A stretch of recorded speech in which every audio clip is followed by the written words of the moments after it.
అదే RTV app వార్తల్ని క్షణాల్లో చదివే అవకాశం ఉంటుంది. ఒక న్యూస్ పేపర్, ఒక టెలివిజన్ ఛానల్ మీ చేతుల్లో ఎప్పుడూ ఉంటాయి.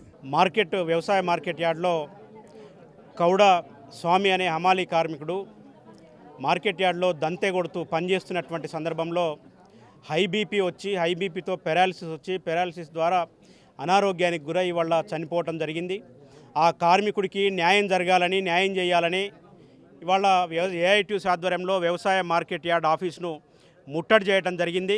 కానీ మా సెక్రటరీ గారు అందుబాటులో లేరు. ఇవాళ సెక్రటరీ గారు కానీ మార్కెట్ అధికారులు కానీ ఎవరు దాదాపు అరగంట అయినా మాతో వచ్చి మాట్లాడుతున్నటువంటి పరిస్థితి లేదు. ఎవరైతే కమిషన్ ఏజెంట్ల దగ్గర వీళ్ళు పనిచేస్తారో కమిషన్ ఏజెంట్లు కూడా ఇవాళ కార్మికుల్ని పట్టించుకుంటున్నటువంటి పరిస్థితి లేదు. మరి ఇవాళ మార్కెట్ యార్డ్లో లైసెన్సులు పొంది ప్రభుత్వ సంస్థ ద్వారా వీళ్ళు చేస్తున్నటువంటి శ్రమ ద్వారా వందల కోట్ల రూపాయల ఆదాయం రాష్ట్ర ప్రభుత్వానికి మార్కెట్ యార్డుకు వస్తూ ఉంటే కనీసం నయా పైసా కూడా వీళ్ళ సంక్షేమం కోసం మార్కెట్ యార్డు వ్యవస్థ పాలకవర్గం ఇవాళ ఖర్చు చేస్తున్నటువంటి పరిస్థితి లేదు.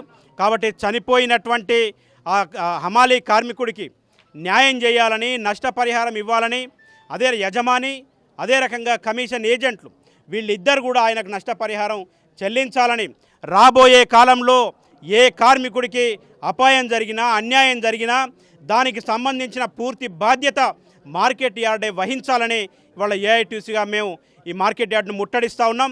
అధికారులు స్పందించి దిగొచ్చి సమస్య పరిష్కారం చేసేంత వరకు కూడా మా ఈ యొక్క కార్యక్రమం కొనసాగుతుందని ఈ సందర్భంగా తెలియజేస్తూ ఉన్నాం. మరిన్ని వీడియోస్ కోసం ఛానల్ ని సబ్స్క్రైబ్ చేయండి. లేటెస్ట్ అప్డేట్స్ కోసం వాట్సాప్ ఛానల్ ని ఫాలో చేయండి. అండ్ లింక్ డిస్క్రిప్షన్ లో ఉంది.